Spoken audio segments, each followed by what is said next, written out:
we're going to start with Matthew 6:13, which is the petition. And lead us not into temptation, but deliver us from the evil one.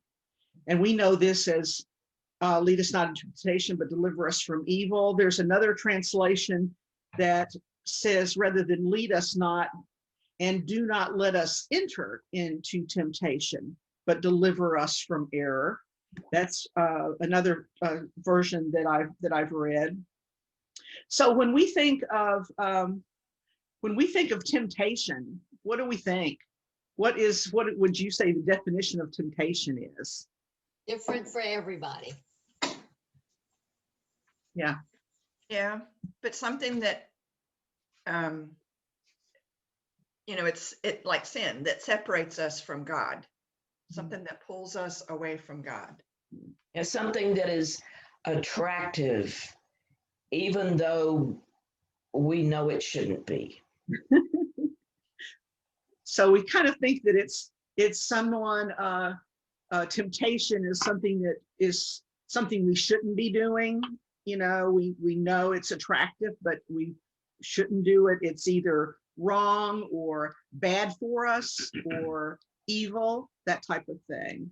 And what did you think of those that read the reading today?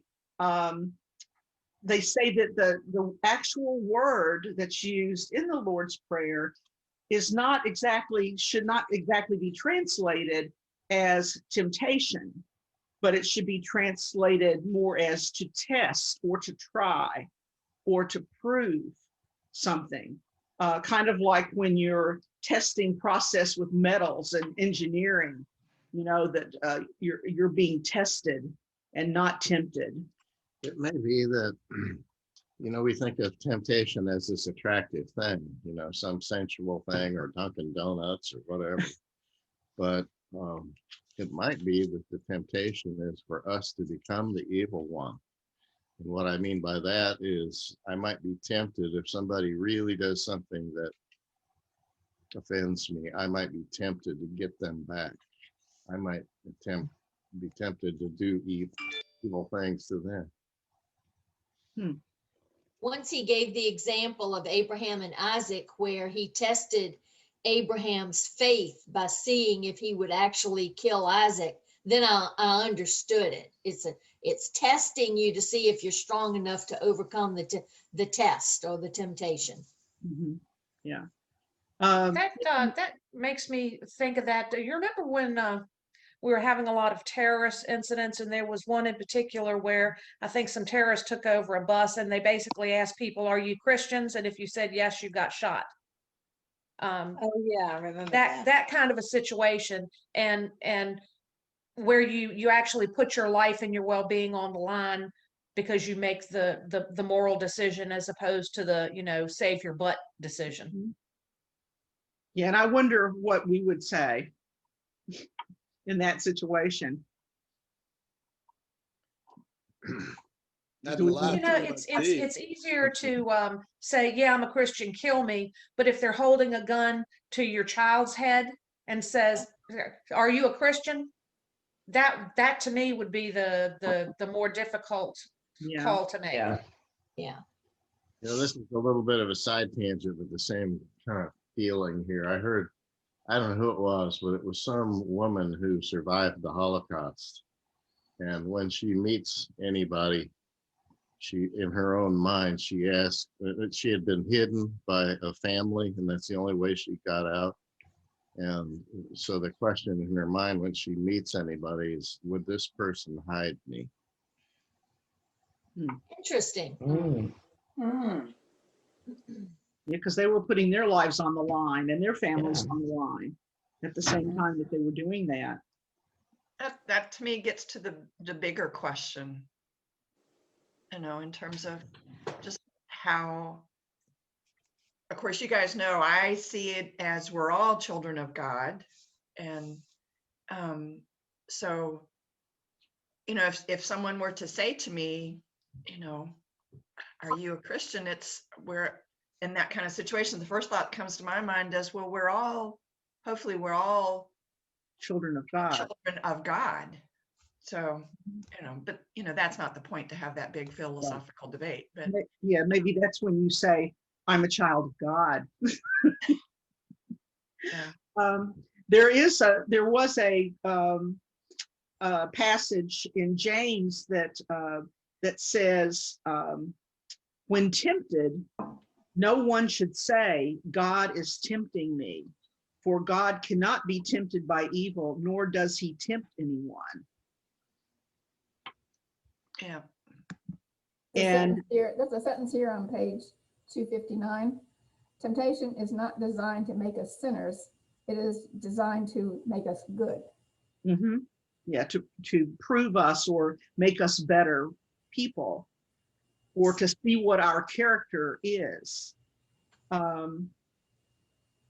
And there's another passage that makes that the commentator had mentioned. It makes us clear that God will allow us to be tested, like Kitten, like you mentioned, Abraham being tested. That in James 1, verses 2-3, consider it pure joy, my brothers, whenever you face trials of many kinds, because you know that the testing of your faith develops perseverance. And I think God had given Job and Jesus enough skill already that when they were tempted by the devil, he knew they were going to overcome it because they had the skill set they needed. Mm-hmm. I Yeah. think at the bottom of 259, the printers of the book left off the number 2. I think at the bottom of 259, the first sentence in that last paragraph is number 2. Number 1 was tempt is better translated as test. And if there's a 1, there has to be a 2. So I think 2 is that first sentence at the bottom of 259. Right. They left it out. If you Right. want to add that in. That the Bible is never in doubt that there is a power of evil, in the world that deliver us from the evil one. It's given, Barclay describes it as being given as that evil in the Bible is like an active personal power in opposition to God. And he starts talking then about Satan, and that the real definition of the word Satan is an adversary or an opponent, one that pleads against someone. And they talk a little bit about Satan in the Jewish tradition, that the Jewish believed that there was an angel who stated the cases against people in heaven, a prosecuting angel, they called it, that became the function of Satan. And it says it wasn't particularly an evil power in that regard, but it was a part of the judgment process in heaven. And when you think of an adversary or an opponent, you remember in later in Matthew, like in 16, when Jesus called someone Satan, "Get behind me, Satan." Says with Peter, who Jesus was telling his disciples that I'm going to suffer at the hands of the teachers and the leaders, the Jewish leaders, and then in 3 days I'm going to be killed, and in 3 days I'm going to be raised to life. And Peter says, never, that's never going to happen to you. And he says, "Get behind me, Satan. You are a stumbling block to me. You do not have in mind the concerns of God, but merely human concerns." And so he is actually calling one of his disciples Satan, or an adversary or an opponent to the direction that he's going at that time.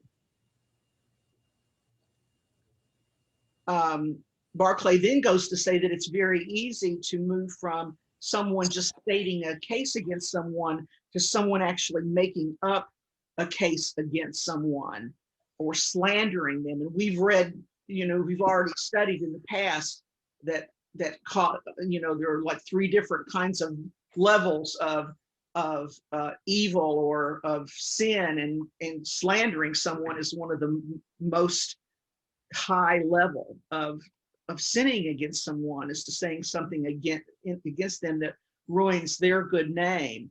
And that Barclay goes on to say that the name for slander in Greek or whatever is diablos, which is devil. Okay, which is translated to devil. And so it becomes devil and a slanderer, or someone who's out to completely ruin the purposes of God or human race. And so Satan and the devil become words that are anti-God or anti-human. And Barclay says this is the power that Jesus is trying to have us pray to be delivered from, is this turning or being tested by this evil force that comes. And it says that we're never really, that the Bible, never really goes into the origin, too much of evil, but just the fact that it does exist, on earth or within us. Well, it Any other- is in the Bible how Satan got thrown out of heaven, isn't it? He wanted too much. He wanted to be like God, and he got thrown out with all his followers. That's in the Bible, isn't it? I think so. I think it is too. I'll see if I can find it. So we're Can I done. interject? Can I interject something at this point? It's a little bit different. I don't know if y'all remember a couple of years ago on the news that Pope Francis had the Catholic Church change the wording in the Lord's Prayer a little bit in this specific verse. Mhm. And so it went from saying, I don't, Susan, were you going to talk about this? No, you go ahead.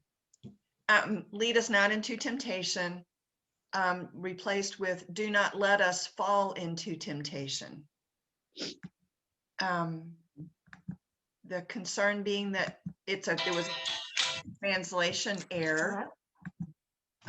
He felt, and that to say that why would, that the original, the English translation that we've always used, that why would God lead us into temptation? Why would God lead us into evil?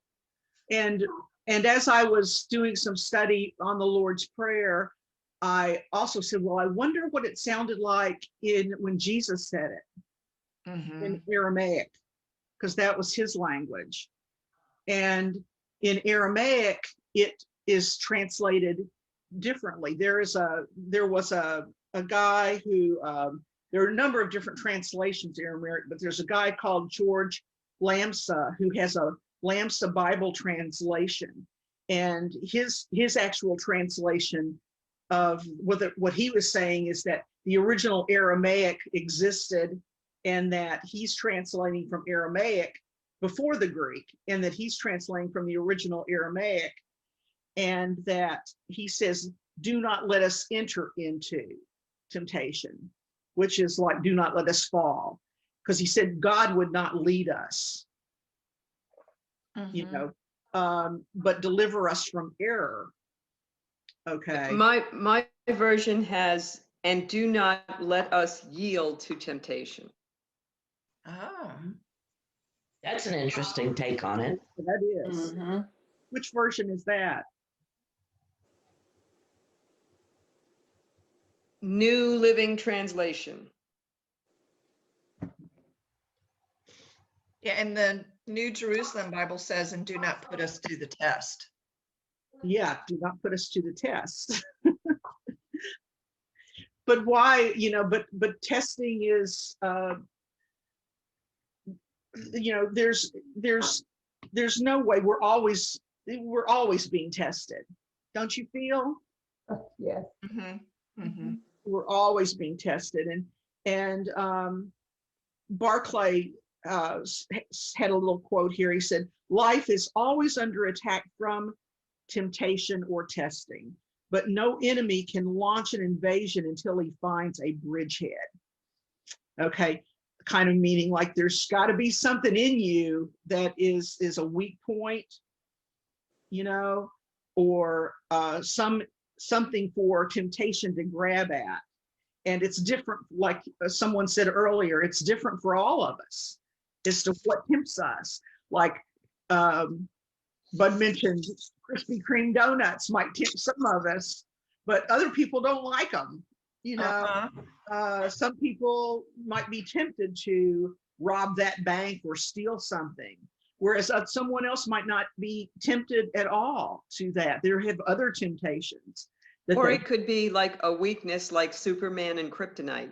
Yeah, that's right. It's interesting to me as you have this discussion, you know, you referred to a half a dozen different translations of the Bible and different things, and how doing that kind of thing, like there are certain Bibles that actually have like columns that lay out these different things. And so what we all hear is based on our own baggage, what we come to the table with. And so sometimes you think they don't really mean much of anything, but then you read another translation. And so it's like, for me, it's like sort of a blender. You take all 6 of these and whip them together and it has meaning. So it makes me understand it a little differently. Yeah. Well, when Barclay mentions invasion, enemy can't invade until they find that bridgehead. It's kind of like if we know where the temptation or the attack is going to come from, we have a better chance of overcoming it. And so he talks a little bit about what are those things outside of us that tempt us or test us. And he talks about she got y'all doing exactly what she oh, Nancy, I'm going to mute Nancy. Okay. And he talks about people who influence us to do something wrong. And I always think of high school whenever I think of this kind of thing. Be careful of who our choice of friends. I remember Cindy always saying, you know, when she would send Micah out or one of the kids out, and she says, remember who you are, you know, when you go out with your group of people. So our not only, Susan, not only remember who you are, but remember whose you are. Whose you are. Yes. Yeah. Well, a lot of times temptation comes in ways that we don't even realize it, you know, or you're talking about the enemy or whatever. It kind of takes me to the Trojan horse or spy novels or whatever, where, you know, somebody's been implanted and you don't really realize that you're being tempted. You're just being led down some path, and before you know it, you're beyond salvation in a way. Yeah, donuts don't look dangerous to me, but they are. In moderation. That's the problem. Says the man wearing a Maker's Mark shirt.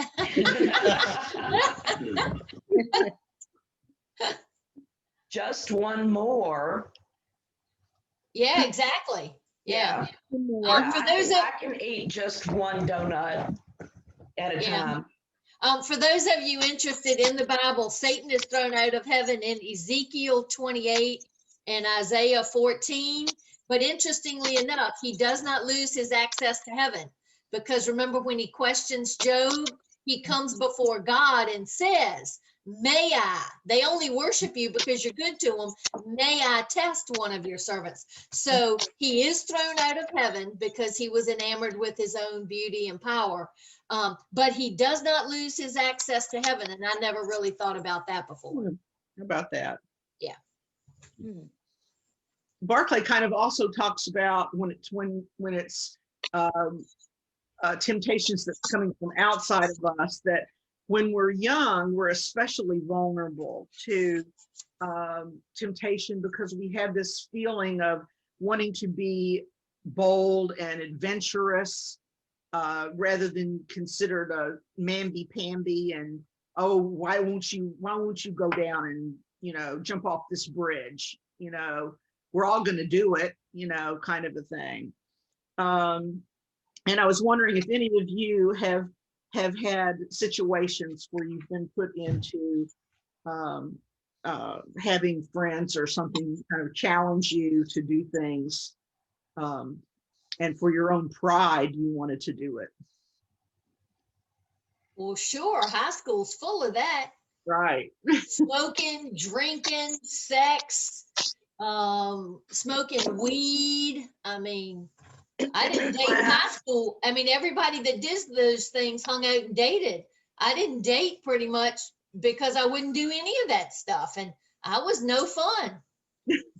Yeah, same here. I missed out on a lot of fun stuff. Yeah. Plus, even before high school, if I asked permission to do something, my dad would always say, "Why do you want to do this?" And if my reason was, "Well, everybody else is doing it," he'd say, "And if everybody else were jumping off a building, would you want to do that too?" Yeah. For yourself. And so one time, being the smart aleck that I can be, he asked me, why did I want to do something? And I said, because nobody is doing it. And I didn't get permission for that either.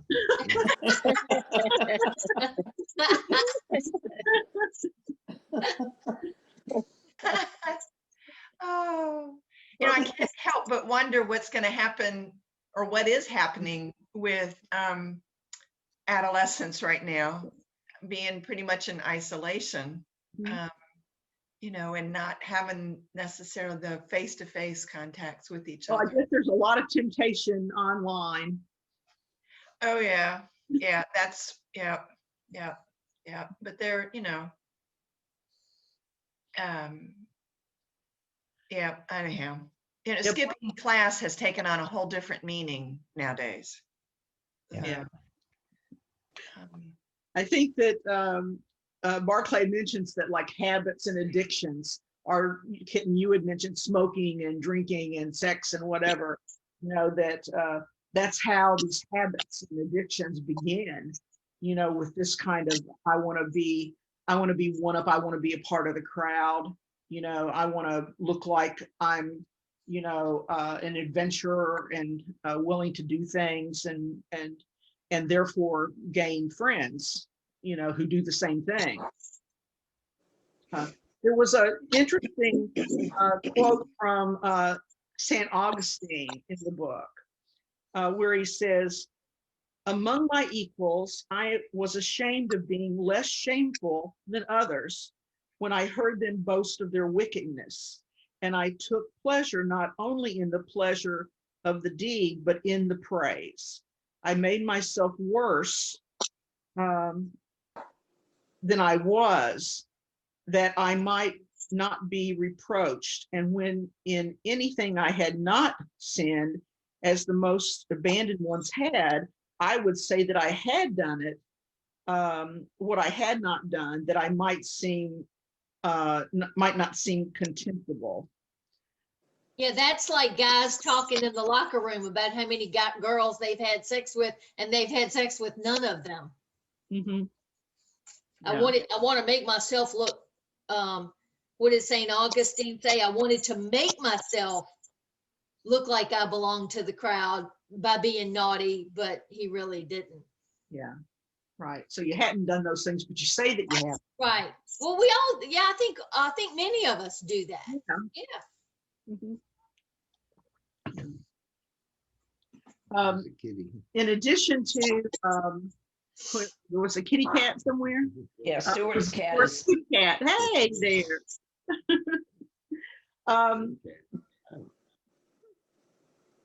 Yeah, there she is. In addition to our friends and people and the community, the social groups that we run with, Barclay says that another thing from outside of us is the people who love us, and that's some of the hardest, sometimes the hardest of all temptations is when it comes to you through the voice of love. And there were a couple of passages that were quoted from, one from Matthew, where Jesus says a man's enemies will be members of his own household. And then also they mention about in Mark when Jesus's family came and tried to keep him from doing what he was doing, saying when his family heard about this, they went to take charge of him, for they said he's out of his mind, kind of a thing. So it's, have you all had any experiences where your loved ones, in trying to protect you, have kept you from doing things that you felt were right?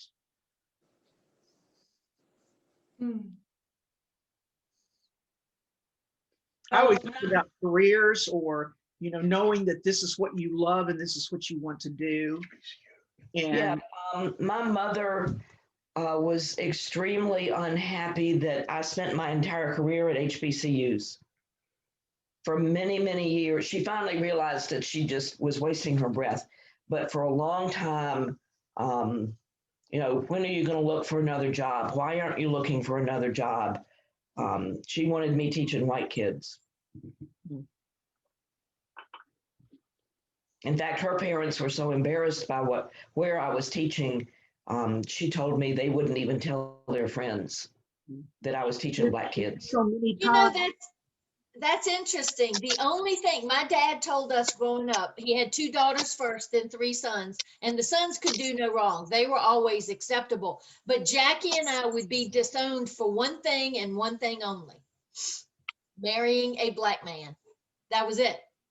We could do drugs, we could drink, we could do anything. But if we married or dated a black person, we were done. Out. Don't set foot back in the house. Isn't that Yeah. interesting? yeah, and I think My family had their own business, and we had, I can remember a Christmas party for the employees. And we had black and white employees.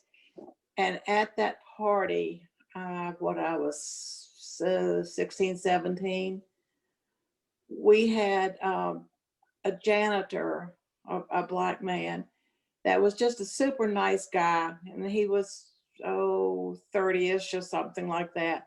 Anyway, I danced with him. Oh dear. And I was grounded for a month. Yeah. That was, you know, I did a no. Wow. Well, I don't know if y'all remember the Mitch Miller music television show, and one of his regular guest singers was Leslie Uggams, and she was black, and Mitch kissed her as she came on the stage one day, and my mother talked about that for weeks. Oh my gosh, the stuff that used to be important. Yeah.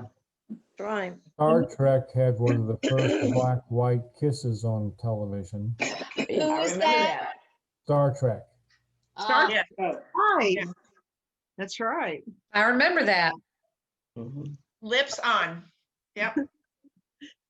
In addition to things that happen and temptations that come outside of us, we also have the kind of things that temptations that come from within us ourselves. And Barclay mentions that this can happen with our weak spots. If we have weaknesses, it can also happen with our strong points, where we can have, and when I think about our strong points, it's one of the things he was saying is that nothing gives to temptation a chance better than overconfidence. And I always think about the unsinkable Titanic, you know, when they really had this ship and they says, oh, we're going fast, nothing, you know, this thing cannot be sunk. And then very first time very first voyage it was sunk. But what kind of weaknesses have you found in your lives that have put you into temptation? Well, I made a list, Susan. I Do you made a mean- list, but I'll you just mean- mention one. I'm very judgmental. When I meet people, I have to decide. The sentence right above that is one of the favorites that I've read so far. It says, one of the greatest defenses against temptation is simply the courage to be good. I'm a big reward person. I really believe in rewards, and I grew up Methodist. If you do this, then you get this reward. And I'm real big on rewards. I still sin, but I really, really work hard to try, fall short every day to be good because I want the reward. I really do. And I believe in that. But I'm very judgmental. When you grow up in an environment where if you don't make the right decision, you can get hurt.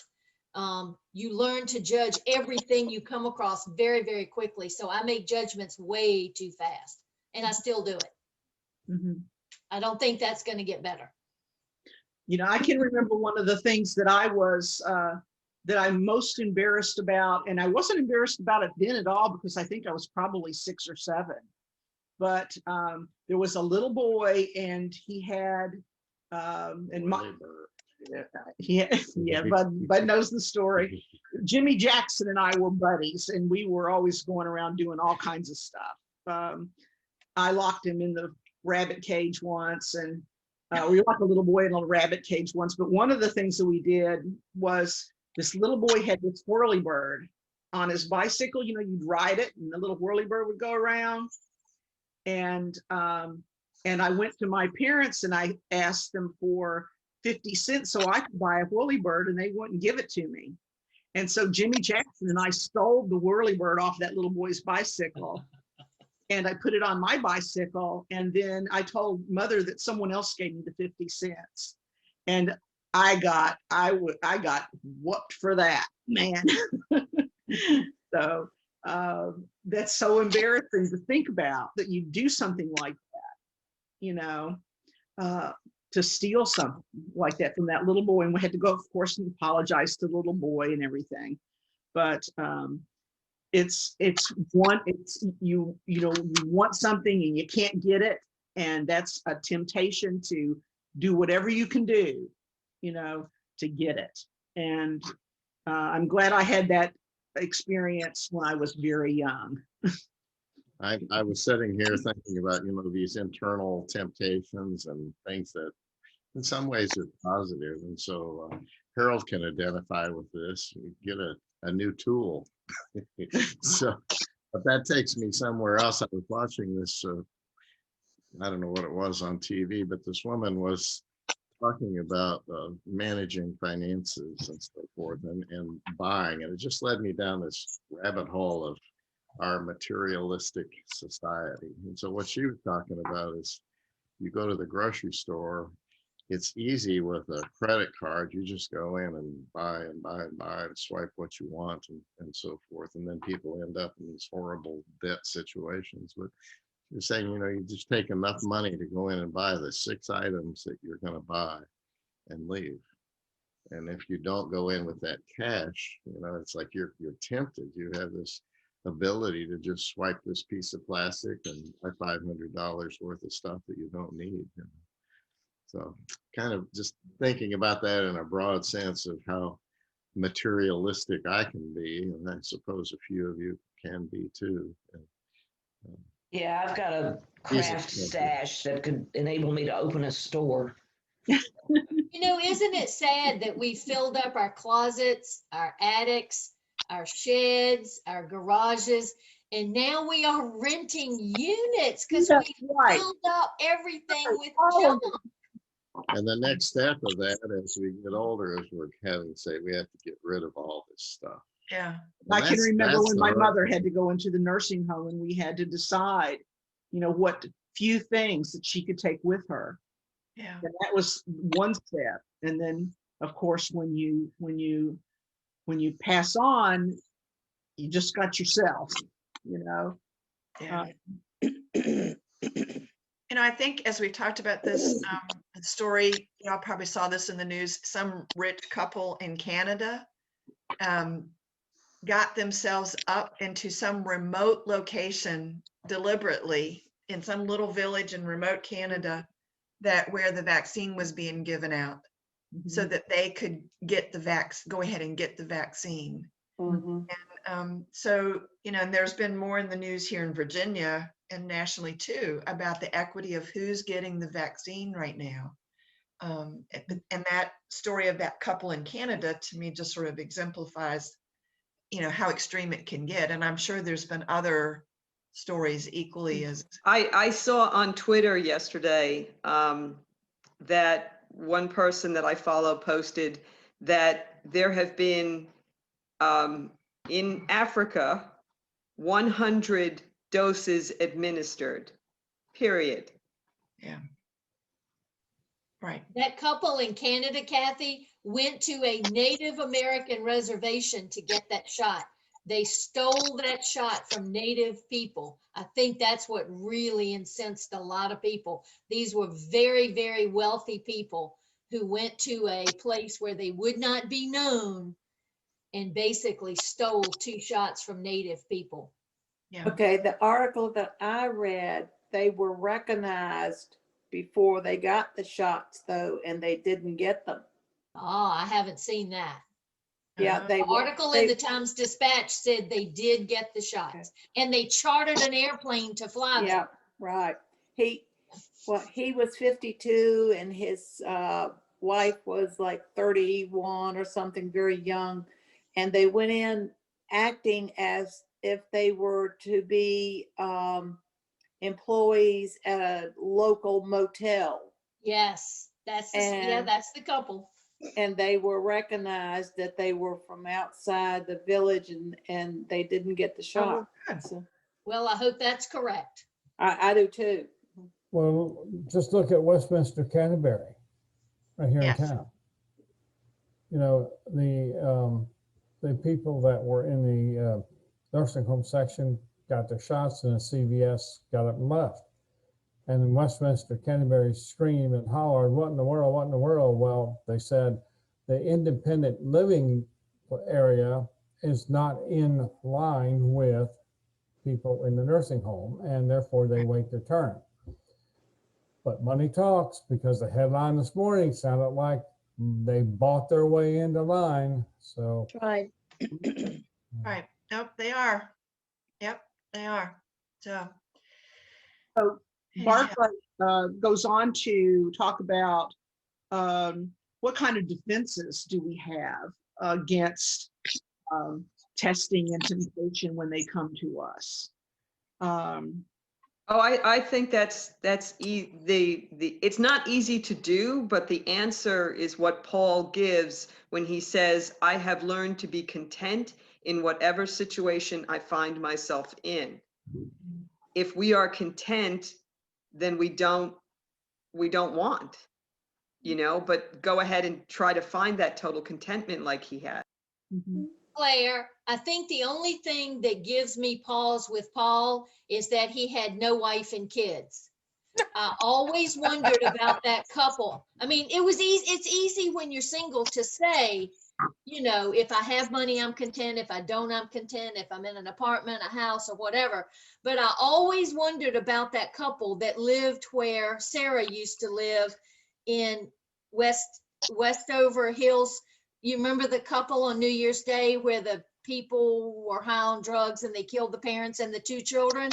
I always have wondered to this day who was shot first. Did those parents have to watch their kids get shot first? And what horrible hell that would be for whatever many minutes they had to watch that. Yeah, Paul has a different situation. He's got no wife and kids and nobody to consider but himself. But I would behave very differently with my children present than if I were by myself. I would absolutely steal food to feed my kids. I would punch y'all in the face to get food for my kids. You would behave very differently if you had others to consider. You're exactly. I would probably punch Michael in the face to feed my kids. He says I'd punch him one time. Kitten, you are right. You are totally right. Because I'm just saying, I don't know, Claire, that I might be wrong, but I think you're right. Those kinds of situations is a little bit different situation, I think. Thank you. I got a big lesson in being, finding happiness where you are and being content and counting your blessings where you are when I worked in Louisa. Because the first, I worked there for 22 years. And when I first started, the first probably 8 to 10 years that I worked there, usually at least once a week, if not, a couple of times a week, because I did a tremendous amount of home visits there. I did everything in the home because there was never space in the school for me to meet with parents. And a lot of parents didn't have a way to get there. But I would be in homes that had no running water. They had no indoor plumbing on a regular basis. Yeah. And it took me a while to figure that out, how there would be. And I finally figured out, look in the kitchen, and if there's no kitchen faucet, there's no running water in this house. And so, but those kids, 90% of those kids, there was never any hygiene issue with them at school. They were clean. Their clothes were clean. They were happy. They might have been having some ups, there were some that had struggles, and academic struggles. I mean, that's most of the reason why I was there, was because they were struggling in school. But overall, those kids were safe and happy. And they were loved. And they were loved.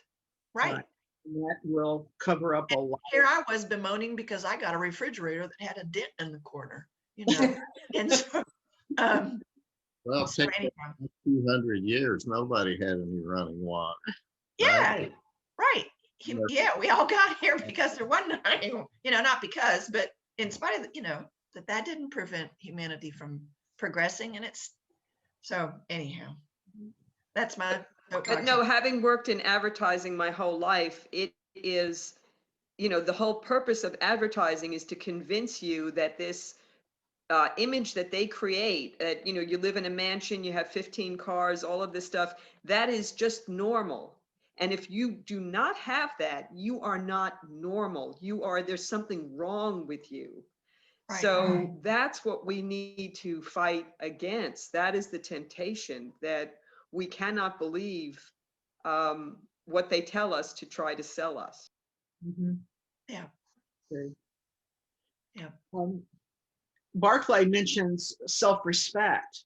That is a defense, to have respect for yourself. And he gives an example where he says that where President Garfield was asked for a dishonorable course of action, and he says, no one will know. Why don't you do it? And he said, I'll know it. And I've got President Garfield will know it. And I've got to sleep with myself, kind of a thing. So asking ourselves when we are tempted, is that something that I really want to do? Is that something that is a part of me and my character? He also mentions tradition, that the power of tradition might make us do something. I think that tradition can possibly make us that we belong to a particular country or school or family or church. I think sometimes tradition can be used to help us fight temptation, but I also think tradition can make us do things that we might not, that aren't really the right things to do. And I think that Sarah, going back to the stories about dancing with a black person or whatever, and what our traditions are often not set up to be the most inclusive traditions. So you have to kind of watch that. In Kitten, another thing that he had mentioned was to be the person you want your loved ones to know and to believe in, that many of us might not do something wrong, that we might otherwise do something wrong, but knowing that our children or our families are going to suffer because of it might keep us not doing something that we consider wrong. And along these same lines, I've never done this before, so I'm not going to attempt, or you know, in an organizational sense, we have always done it this way. So we're going to continue, even though a better way might be available that makes us a better organization. You know, that inertia of either not doing something you've never done or continuing something just because it is the tradition. Sarah, in grad school, I had to take a class to get my master's in administration called organizational thinking. And I thought, what new form of hell is this? How can they make an entire class out of organization? I'm good at organization. I sat there like, I loved it. I loved that class, but I thought, how can they get a class out of organizational thinking? There were things in there that I didn't do from the time I was 8 years old, and there were adults doing them in organizations. And I'm like, really? Yep. Yep, yep. No, it was part of my graduate process too. And Yeah, learning same that, here. you know, what happens at the top trickles down. I took a class on Eastern thinking too. The differences in education, Eastern and Western. Oh, good. Oh, that was really good too. I bet. I find myself, the older I get, the more unsettling change is. And I really have to be mindful of that. Yeah. Even if it's good change, it's still hard. Yeah. Yeah. Yeah, it I is. agree. You know, the first of the school year, when we had to learn all this technology, I thought I was going off the deep end. I thought, I'm gonna have to quit. I can't do Well, this. that's why I retired. Chesterfield County got a new student information system. I just simply did not want to learn it at the age of 54. I said, pink slip, I'm out of here. Oh, I didn't want to learn school's it. not so bad. I did the schedule for all of Midlothian High School. I didn't want to learn it. I just didn't want to do it. Well, one of the last things, so it's 9:50, so we'll need to close here. But one of the last things that he has mentioned about a defense is just the presence of Jesus Christ and God in our lives. And I always remember the WWJD. You know, what would Jesus do when you're thinking about temptation? Or WWGD, what would God want to do? You know, with this. And there's a little quote that I wanted to read by Dr. Paul Lee Tan. And he says, I once learned a lesson from a dog we had. My father used to put a bit of meat or biscuit on the floor near the dog and say, no. And the dog knew he must not touch it. But he never looked at the meat. He seemed to feel that if he did so, the temptation to disobey would be too great. So he looked steadfastly at my father's face. There is a lesson here for us all. Always look up to the master's face during times of temptation. So we have a strong temptation in the knowledge that God is with us. Christ walks with us. He's a member of our home. He's with us every day. And so I really love that little story, to look at the master's face and not at the temptation. So the end of that story is my dad used to do that, and he would line up popcorn or something across the floor, and he would say no, and the dog would sit there, and he'd say okay, and the dog would eat one, then he would say no, and he came across the floor, and he finally got so frustrated he bit my dad. Okay, everybody. Susan. Thank you, Susan. Thank you.